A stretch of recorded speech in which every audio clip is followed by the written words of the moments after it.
Salut tout le monde et bienvenue dans ce nouveau épisode de Savais-tu que? On s'attaque aujourd'hui à un sujet pas mal intéressant, l'histoire de l'entretien ménager. Bon, pour ceux qui me suivent sur mon contenu, d'ailleurs c'est pas fait, c'est la plug, allez me suivre partout. J'ai passé en entrevue Monsieur Ménage Sexy cette semaine à mon podcast C'est pas possible. Et tout est dans tout, j'ai décidé de faire un épisode sur l'entretien ménager. Attachez vos ceintures, on va voyager dans le temps pour découvrir comment nos ancêtres géraient la saleté sans les gadgets flashy d'aujourd'hui. Imagine-toi remonter le fil du temps, retourner à une époque où le ménage était plus qu'un simple coup de balai. On parle d'une époque où les maisons étaient nettoyées avec autant de finesse qu'une quête dans un jeu vidéo et où chaque outil était une arme contre la poussière. Au commencement, avant même que les aspirateurs ne soient une chose, les gens avaient des techniques bien particulières pour garder leur maison propre. Pas de petits robots ronronnant à l'horizon. Non, mon ami. C'était la guerre contre la poussière avec des balais rudimentaires et des tapis qu'on battait comme si c'était des boss de fin de level.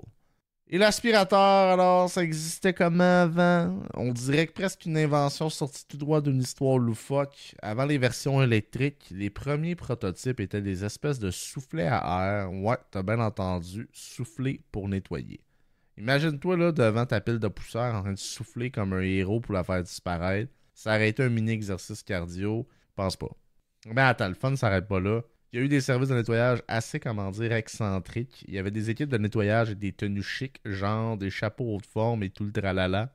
Imagine ça aujourd'hui dans ton salon, une brigade d'entretien avec des chapeaux. Ça serait le buzz assuré sur TikTok, pas mal sûr.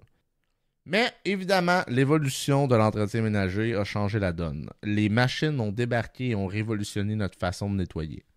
Fini les heures à frotter et astiquer, maintenant on a des gadgets qui font le sale boulot pour nous.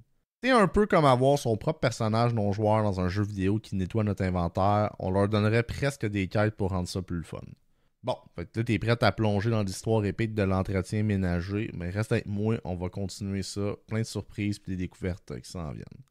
Première étape de notre folle aventure dans l'histoire du ménage, avant l'arrivée des machines à nettoyer, c'était un peu la préhistoire du propre. Imagine-toi remonter le temps, te retrouver dans une maison du 19e siècle, pas de Dyson high-tech, ni de Roomba intelligent, juste des outils rudimentaires et beaucoup de bras à l'ouvrage. Dans ces temps anciens, le balai était le saint graal de la propreté, mais attention, pas le balai que tu imagines avec sa légèreté et son manche ergonomique, non. On parle du balai ancestral fait avec des branches, de la paille puis tout ce qui peut aider à ramasser la maudite poussière. Pas étonnant que les tâches ménagères prennent un temps de fou, c'était comme essayer de nettoyer une carte de jeu avec un seul mouchoir en papier. Marche pas. Qu'en était-il des tapis? On les passait pas à la machine à laver, ça c'est certain. Les gens sortaient ces grands tapis-là à l'extérieur pour les battre comme si c'était des méchants à vaincre.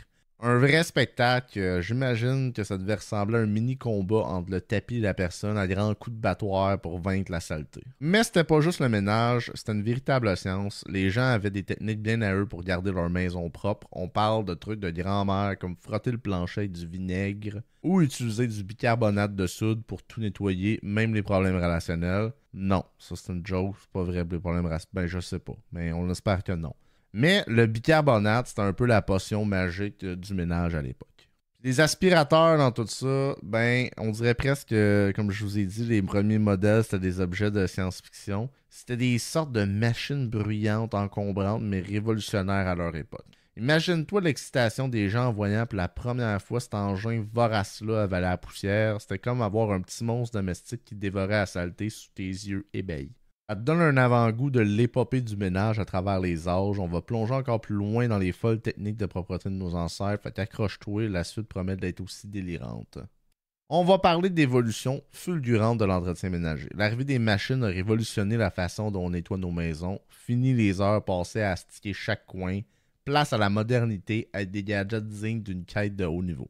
On peut dire que l'aspirateur est le super-héros de l'histoire du ménage. Imagine-toi, avant que cet engin-là devienne un incontournable, les premiers modèles étaient plutôt bruyants, encombrants, un petit peu comme un bon vieux numéro d'humour du Grand Rire Bleu de Québec dans les années 90. On aurait dit des bêtes sauvages prêtes à dévorer la moindre poussière sur leur passage, mais bon, à l'époque, c'était comme avoir un dragon domestiqué dans sa maison. C'était quand même cool. Mais le fun n'arrête pas là. Le lave-vaisselle, lave-linge, séchoir, c'est des machines qui sont apparues pour s'occuper de toutes les tâches ingrates.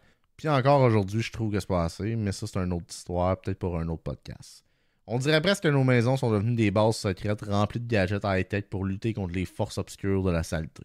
Mais c'est pas tout. L'évolution de l'entretien ménager, ça a aussi introduit des produits magiques. On parle de produits nettoyants qui font briller tout ce qui touche, comme une potion enchantée. Les gens étaient éblouis par la magie de ces produits-là. C'était presque comme avoir des sorts de nettoyage dans leur placard. Par placard, on veut dire la chambre d'Harry Potter. Parlons des robots ménagers maintenant. Tu sais, les petits génies là, qui font le travail à ta place pendant que tu sirotes ton café ou que tu enregistres un podcast. Là. Mais ça, c'est du sérieux. On dirait presque des compagnons de jeu pour adultes, mais comme pas pour adultes, en tout cas, vous comprenez ce que je veux dire. Des assistants personnels pour comprendre la saleté puis rendre la maison aussi propre qu'un palais royal.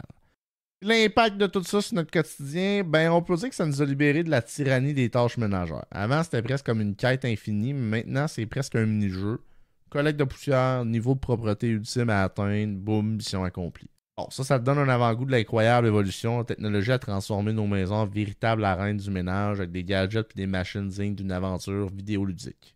Mais attends, l'histoire du ménage, ça se résume pas juste à des gadgets et des machines. Il y a aussi des services de nettoyage qui ont marqué l'histoire, des équipes d'entretien qui faisaient tourner les têtes à l'époque. Imagine-toi des équipes avec des uniformes dignes des soirées les plus chics, des chapeaux de forme, tout le tralala. Ça aurait été comme avoir une cérémonie dans sa maison chaque fois qu'on voulait passer un coup de balai. Peut-être que ça manquait de paillettes et de confettis, mais bon, ça aurait quand même été un spectacle à voir. Puis tu sais quoi, ces équipes-là étaient pas juste là pour nettoyer, non, c'était du sérieux. Ils arrivaient avec leur style, leur élégance, transformaient le ménage dans une vraie représentation théâtrale. Imagine voir ça aujourd'hui, une brigade d'entretien qui débarque avec tout son attirail chic et son professionnalisme.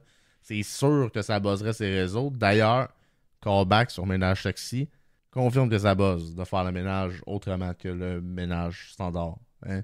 C'est ça, c'est cool le ménage. Mais l'évolution de l'entretien ménager, ça a eu un impact bien au-delà de la propreté de nos maisons. Ça a changé notre façon de voir les tâches ménagères. Avant, c'était comme une corvée. Maintenant, c'est encore une corvée. Hein? Ça n'a pas tant changé.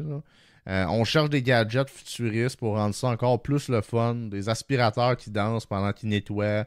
Des robots qui chantent en frottant le sol. Ça donne une pas pire ambiance dans la maison. Crois-le ou non, l'entretien ménager, c'est presque devenu un sujet de conversation passionnant. On échange des astuces, on partage nos gadgets préférés, comme des gamers, partagent leur meilleur équipement. C'est presque devenu une compétition pour avoir la maison la plus propre avec le style le plus délirant. Ben voilà, l'histoire de l'entretien ménager. C'est pas juste du balayage, du nettoyage, c'est carrément une partie de notre histoire quotidienne. Une aventure où les gadgets futuristes côtoient les équipes d'entretien chic, où chaque innovation rend le ménage plus amusant que jamais. Pas vraiment amusant, mais vous comprenez où je veux en venir. Mais au-delà de l'humour et de l'absurdité, l'évolution de l'entretien ménager, ça a changé notre perception des tâches ménagères. C'est presque devenu un art, une compétition pour avoir la maison la plus étincelante avec les gadgets les plus fous. Puis c'est pas moi qui gagne. J'espère que vous avez eu beaucoup de plaisir avec cet épisode de Savais-tu que sur l'entretien ménager. Et puis n'hésitez pas à partager, ça coûte absolument rien, mais ça m'aide énormément dans ce projet-là. Merci de votre support et laissez-moi dans vos commentaires, écrivez-moi, faites des choses. Dis-moi des sujets que ça vous tenterait d'entendre.